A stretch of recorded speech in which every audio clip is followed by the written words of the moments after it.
નમસ્કાર મિત્રો આજની વિડીયોમાં વાત કરીશું દેશ અને દુનિયાના તાજા અને સુપરફાસ્ટ સમાચારની. સમાચારો વિસ્તારથી જાણીએ એ પહેલા એક નજર આજની હેડલાઇન્સ ઉપર. નવી સિસ્ટમ સક્રિય, મેઘો બોલાવશે ભૂકા. કોંગ્રેસના તમામ ધારાસભ્યો એક દિવસ સુધી ગૃહમાંથી સસ્પેન્ડ. કોલકાતા કાંડમાં સીબીઆઈનો મોટો ખુલાસો. કોંગ્રેસની ન્યાય યાત્રા અમદાવાદ પહોંચી ગઈ છે. અમદાવાદમાં ભારે પવન અને વીજળીના કડાકા ભડાકા સાથે વરસાદ વરસ્યો. રોનાલ્ડોએ યુટ્યુબ ઉપર ધૂમ મચાવી દીધી છે. જમ્મુ કાશ્મીરના લોકો ડરી ગયા છે તેવું રાહુલ ગાંધીએ જણાવ્યું છે. ભરબજારે યુવકને છરીથી રેસી નાખ્યો હતો, લોકો તમાશો જોતા રહી ગયા. ભરણ પોષણ માટે મહિને 6 લાખ રૂપિયાની માગ કરવામાં આવી છે. ઉત્તર પ્રદેશમાં વરસાદથી 7 લોકોના મોત, નદીઓ તોફાની બની છે. સુપ્રીમમાં કોલકાતા કાંડની સુનાવણી શરૂ કરવામાં આવી હતી. ગુજરાત અને પોલેન્ડની રસપ્રદ કહાની સામે આવી છે. ભારત યુદ્ધના ઉકેલ માટે વાતચીત અને કૂટનીતિમાં માને છે તેવું પીએમ મોદીએ જણાવ્યું છે. પોલેન્ડના લોકોને ગુજરાતીઓએ ખાણીપીણીનો ચસ્કો હવે લગાડી દીધો છે. હવે મિત્રો વિસ્તારથી વાત કરીએ તો આપણા ગુજરાતીઓએ પોલેન્ડ વાસીઓને પણ ખાણીપીણીનો ચસ્કો લગાડી દીધો છે. ત્યાં લોકો બ્લેક ટીને સૌથી વધારે પસંદ કરે છે, પણ હવે ત્યાંના લોકો પણ આપણી ગુજરાતી ઠાઠવાળી રજવાડી ચા પીતા અને ગાંઠિયા ખાતા થઈ ગયા છે. એક ભાઈએ ચાની મોટી શોપ ખોલી છે અને તેઓની શોપ પર પોલેન્ડના લોકો સૌથી વધારે સમય પસાર કરતા હોય છે. તેઓએ કહ્યું છે કે અહીંના લોકો ઇન્ડિયાની વિઝિટ વારંવાર કરતા હોય છે. મિત્રો અન્ય મહત્વના સમાચારની વાત કરીએ તો ભારત યુદ્ધના ઉકેલ માટે વાતચીત અને કૂટનીતિમાં માને છે તેવું પીએમ મોદીએ જણાવ્યું છે. પીએમ મોદી હાલ પોલેન્ડના 2 દિવસીય પ્રવાસે પહોંચ્યા હતા. તેઓએ સૌપ્રથમ નવાનગરના જામ શહેદ દિગ્વિજયસિંહજી અને રણજીતસિંહ જાડેજાના સ્મારક પર પહોંચ્યા હતા અને શ્રદ્ધાંજલિ અર્પી હતી. ત્યારબાદ તેઓએ જણાવ્યું કે ભારત શાંતિનું હિમાયતી છે.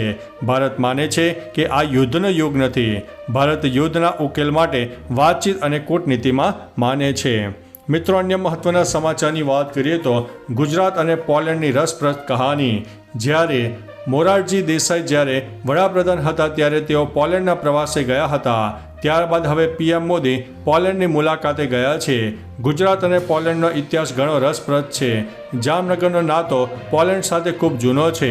બીજા વિશ્વયુદ્ધ સમયે એટલે કે વર્ષ 1942માં જ્યારે જર્મના નાઝીએ પોલેન્ડ પર હુમલો કર્યો ત્યારે જામ સાહેબ દિગ્વિજયસિંહજીએ પોલેન્ડના 1000થી પણ વધુ નાગરિકોને આશરો આપ્યો હતો. મિત્રો અન્ય મહત્વના સમાચારની વાત કરીએ તો સુપ્રીમમાં કોલકાતા કાંડની સુનાવણી શરૂ. કોલકાતાની આરજીકર મેડિકલ કોલેજ અને હોસ્પિટલમાં મહિલા ડોક્ટરના રેપ વિથ મર્ડરના કેસની સુપ્રીમ કોર્ટમાં સુનાવણી શરૂ થઈ હતી. સીબીઆઈ કેસને સ્ટેટસ રિપોર્ટ સોંપ્યો છે, જેમાં એજન્સીએ 9 દિવસની તપાસમાં જ માહિતી મળી તે જણાવ્યું છે. બીજી તરફ કોલકાતા પોલીસે પણ 14થી 15મી ઓગસ્ટની રાત્રે હોસ્પિટલમાં થયેલી તોડફોડનો તપાસનો રિપોર્ટ પણ સોંપ્યો છે. મિત્રો અન્ય મહત્વના સમાચારની વાત કરીએ તો ઉત્તર પ્રદેશથી વરસાદથી 7ના મોત થયા છે. નદીઓ પણ તોફાની બની છે. દેશમાં ક્યાંક ભારેથી મધ્યમ તો ક્યાંક ધીમો વરસાદ થઈ રહ્યો છે. આ તરફ ઉત્તર પ્રદેશમાં મેઘરાજાની જોરદાર બેટિંગ જોવા મળી હતી, જ્યાં બુધવારે એટલે કે 21 ઓગસ્ટના રોજ 24 કલાકમાં વરસાદ સંબંધિત અકસ્માતોમાં 7 લોકોના મોત થયા છે. યુપીના 10 જિલ્લાના 80થી વધુ ગામો પૂરથી પ્રભાવિત થયા છે. બલિયામાં ગંગા, બારાબંકીમાં ગાગરા, સિદ્ધાર્થનગરમાં રાપ્તી અને ગોંડામાં કૌનો નદી ખતરાના નિશાનથી ઉપર વહી રહી છે. મિત્રો અન્ય મહત્વના સમાચારની વાત કરીએ તો ભરણ પોષણ માટે 6 લાખ રૂપિયાની માગ. પતિથી અલગ થયેલી મહિલાએ ભરણ પોષણ માટે દર મહિને 6,16,000 રૂપિયાની માગણી કરી છે, જે સાંભળીને વકીલ પર જજ ગુસ્સે થઈ ગયા હતા. જજે કહ્યું કે જો આટલો બધો ખર્ચ કરવાનો શોખ હોત તો જાતે કમાઈ શકે. વકીલે ખર્ચ ગણાવતા કહ્યું કે ચપ્પલ અને કપડાં માટે 15,000, ભોજન માટે 60,000, ઘૂંટણની સારવાર માટે 4થી 5 લાખ રૂપિયા તેમજ અન્ય ખર્ચ મળીને દર મહિને 6,16,000 રૂપિયા થાય છે. કર્ણાટક હાઈકોર્ટના મહિલા જજે આ માગણીને ગેરવાજબી ગણાવી દીધી છે. મિત્રો, અન્ય મહત્વના સમાચારની વાત કરીએ તો ભર બજારે યુવકને છરીથી રેસી નાખ્યો, લોકો તમાશો જોતા રહ્યા. અંજારમાં બજારની વચ્ચે એક યુવકને પૈસાની લેતી દેતી મામલે છરીના ઘા મારીને રેસી નાખ્યો હતો. આ ઘટનાને લઈને સમગ્ર પંથકમાં ભારે ચકચાર મચી જવા પામી છે. આ અંગેની જાણ પોલીસને થતાં કાફલો તાત્કાલિક ઘટના સ્થળે દોડી આવ્યો હતો. પોલીસે આરોપી સામે હત્યાનો ગુનો નોંધીને તેની ગણતરીના કલાકોમાં જ દબોચીને રાઉન્ડ અપ કર્યો હતો. ઉલ્લેખનીય છે કે અંજારમાં ક્રાઇમની ઘટનાઓમાં સતત વધારો થઈ રહ્યો છે. મિત્રો, અન્ય મહત્વના સમાચારની વાત કરીએ તો રાહુલ ગાંધીએ કહ્યું છે કે જમ્મુ કાશ્મીરના લોકો ડરી ગયા છે. વિધાનસભા ચૂંટણીના કારણે જમ્મુ કાશ્મીર પહોંચેલા રાહુલ ગાંધીએ કોંગ્રેસના કાર્યકર્તાઓને સંબોધિત કર્યા હતા. આ દરમિયાન તેમણે કહ્યું છે કે હું લોકશાહીની રક્ષા કરું છું. જમ્મુ કાશ્મીરનું પ્રતિનિધિત્વ જરૂરી છે. હું અહીંના લોકોને પ્રેમ કરું છું. અહીંના લોકો ડરી ગયા છે. અમે ડર દૂર કરવા માગીએ છીએ. કોંગ્રેસ અહીં ડર વગર કામ કર્યું છે. જમ્મુ કાશ્મીરના લોકો સાથે અમારા સંબંધો છે. તો ખડગેએ કાશ્મીરના ગઠબંધન કરવાની વાત કરી છે. મિત્રો, અન્ય મહત્વના સમાચારની વાત કરીએ તો રોનાલ્ડોએ યુટ્યુબ પર ધૂમ મચાવી છે. ફૂટબોલર ક્રિસ્ટિયાનો રોનાલ્ડોએ યુટ્યુબ પર ડેબ્યુ કર્યું છે. રોનાલ્ડોની ચેનલ બનાવ્યાના 1 કલાકની અંદર જ તેના સબસ્ક્રાઈબરની સંખ્યા 1 મિલિયનને વટાવી ગઈ છે. અત્યાર સુધીમાં 1,35,00,000 લોકો તેની ચેનલને સબસ્ક્રાઈબ કરી ચૂક્યા છે.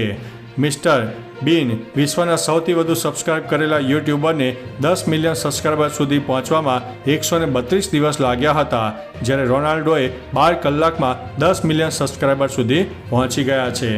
મિત્રો, અન્ય મહત્વના સમાચારની વાત કરીએ તો અમદાવાદમાં ભારે પવન અને વીજળીના કડાકા ભડાકા સાથે ગઈકાલે વરસાદ જોવા મળ્યો હતો. અમદાવાદમાં ગઈકાલે બપોરે વાતાવરણમાં એકાએક પલટો આવ્યો હતો. શહેરમાં ભારે પવન અને વીજળીના કડાકા ભડાકા સાથે ધોધમાર વરસાદ પડ્યો હતો. ભારે વરસાદના પગલે વાતાવરણ ઠંડુગાર બની ગયું છે.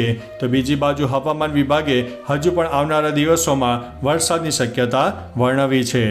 મિત્રો, અન્ય મહત્વના સમાચારની વાત કરીએ તો કોંગ્રેસની ન્યાય યાત્રા અમદાવાદ પહોંચી છે. મોરબીથી શરૂ થયેલી કોંગ્રેસની ન્યાય યાત્રા અમદાવાદ પહોંચી છે.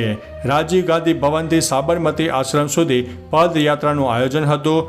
ઉલ્લેખનીય છે કે મોરબી બ્રિજ દુર્ઘટના, રાજકોટ અગ્નિકાંડ, તક્ષશિલા અગ્નિકાંડ અને હરણી બોટકાંડના પીડિતોને ન્યાય અપાવવા માટે ગુજરાત કોંગ્રેસ દ્વારા 9 ઓગસ્ટથી મોરબીથી ન્યાય યાત્રા કાઢવામાં આવી હતી અને સાંજે 5:30 કલાકે સાબરમતી આશ્રમ ખાતે પ્રાર્થના સભામાં જોડાવાનું આયોજન હતું.